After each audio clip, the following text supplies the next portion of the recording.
Hey guys, Rich Morgan, president of Magic Touch Mechanical and the Fireplace by Magic Touch.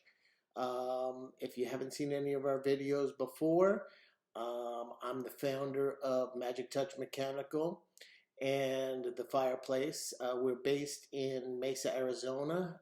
We've been in business for going on 27 years in a couple of months. And we do HVAC and fireplaces and fire pits, repairs, installation, maintenance, that kind of thing.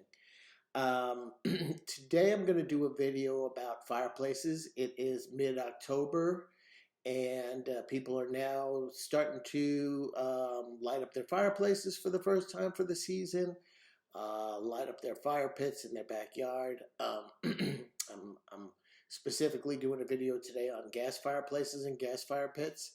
And I thought it would be helpful to do a video format of a very popular blog post that we have. And it's about do-it-yourself tips for fixing a gas fireplace that won't light. This does apply to gas fire pits as well in a lot of cases. This is going to be a two-part video. Today we're going to just talk about something you can do yourself. And then I'm going to follow it up with a video for what happens when what we talk about today is not the problem or doesn't work. What are some other common reasons that your gas fireplace won't stay lit? I recently posted an article, actually yesterday I posted an article with 8 common reasons that your gas fireplace won't light. But today I'm going to talk about a blog article that's on our website. By the way, if you want to see this article with the pictures and everything, our website is airconditioningarizona.com. And if you do airconditioningarizona.com/blog, you'll see our articles listed in date order. And this one was just posted in September 26th. Actually, it was refreshed in September 26th. We wrote this article quite some time ago. But let's jump right to it. So you go to light your gas fireplace for the first time in the season and nothing happens. So let's start with the basics, right? I know it's annoying to me when I call my internet service provider and tell them, hey, I have no internet, and they tell me, well, is your router plugged in? Obviously, I wouldn't be calling if my router or my modem wasn't plugged in, but I'm sure there's a reason they ask that. And the reason I say that is because we get a couple calls a year from people that say my gas fireplace won't light. And maybe somewhere in the conversation they tell us it's a propane fireplace, and we come to find out that they haven't filled their propane tank this year. Or on a natural gas fireplace, the key valve is shut off, or they haven't lit the pilot yet. So it goes without saying that you need to have a fuel source, and you need to have a pilot light that you've at least attempted to light. If you haven't attempted to light it, or maybe you have attempted to light it and it won't stay lit, this video is for you. So let's jump right to it. So one of the main reasons that a fireplace pilot light won't stay lit is a safety device called a thermocouple. There's also one called a thermopile. They act very similarly. And what a thermocouple does is it senses heat from the pilot. It makes sure that the pilot light is lit and staying lit in order to send a signal to the gas valve telling it, yep, I'm safe, I'm ready to open the gas. And so something that can happen with a thermopile is it gets carbon buildup. So it's got constant flame on it from the pilot. And so it's going to get dirty with carbon buildup over time. And a lot of times what can happen is that carbon buildup will prevent the thermocouple from sending the signal to the gas valve. Maybe the thermocouple is still okay, it just needs to be cleaned. So we're going to talk about that a little bit. Obviously, this video is very raw in format, so I'm not going to have pictures, but I did print out a picture that's on that article. Again, that article is called Gas Fireplace Won't Stay Lit, and it was published on September 26th. And the blog is airconditioningarizona.com/blog. So anyway, I have an image on that. I'm going to just kind of hold it up here so you can see it. And this is the image on it. And this guy right here, I know our stuff might be backwards here, but this guy right here is our thermocouple. And what happens is our pilot light, when it stays lit, the flame is traveling down this channel and it's heating this thermopile up, which then sends the signal back to the gas valve. Okay? This here is a spark igniter. You may or may not have a spark igniter, but this guy is the guy that is the culprit right here.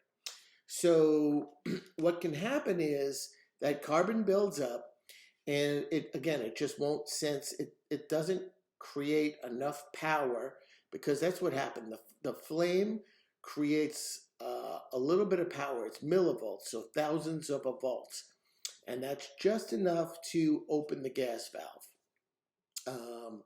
So assuming you've tried to light your pilot light, and by the way, if you don't know how to light your pilot light, go check out that article. I talk about how to light your pilot light. There's all kinds of information on our blog about stuff like that. But I'm assuming here at this point you've tried to light the pilot light. You know you have gas, and the pilot light won't stay lit. This is probably your culprit.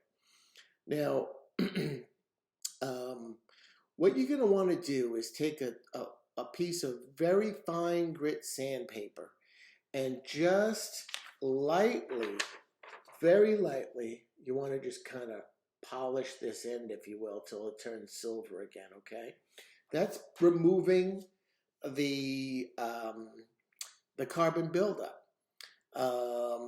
I think what you'll find is a lot of cases after you do that, you go to light your pilot again. Now your pilot's going to stay lit. Problem solved. Okay, your fireplace is going to turn on, and again, it's a very common issue. If you don't feel comfortable doing something like this yourself, certainly call a professional, and they're going to fix it for you. Sorry about my dog Al. The UPS guy just passed by. So again, raw video, right? I'm just here to help you fix your fireplace. I want to kind of warn you about something else in this picture. Again, this is a spark igniter, and this white portion of it is made out of ceramic, and it is very fragile. You do not want to manhandle or rough up that piece, because that ceramic will break, and now you've created another repair, which is something that I kind of warn people about when they're do-it-yourselfers, right? If you don't know what you're doing, it can cost you more money to do it. But again, this is a very simple, on a scale of 1 to 5, how easy is this repair? It's a 1. Most everybody can get their hands on a piece of fine grit sandpaper. Most everybody knows how to light a pilot light, and this is going to solve your problem. Now, let's say that you get here and it doesn't solve that problem. You may have a bad thermopile. They go bad, or excuse me, thermocouple. They do go bad after a number of years, and it's a fairly inexpensive repair, but that will solve your problem as well. At that point, I don't really recommend people start making repairs on a combustible appliance like a gas fireplace.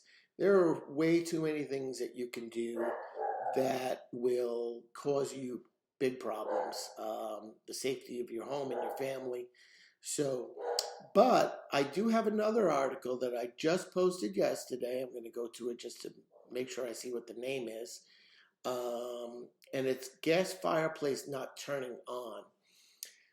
That is, if you got through this article and it didn't work, this lists 8 very common reasons why a gas fireplace might not turn on. So again, that the article can be found on airconditioningarizona.com/blog, and they're all listed in date order. That gas fireplace not turning on being my most recent. I just published it yesterday, October 15th. So anyway, thanks for watching. I hope this helps. And do me a favor, like, subscribe, go check out our website. And if this video saved you a service call, saved you $150 or whatever, do me a favor, go to Google, Magic Touch Mechanical, tell other people about how this video or the blog post saved you $150. More people will find it. It's a win-win, and we appreciate you. All right, stay warm this winter. Thanks, everybody. Bye-bye.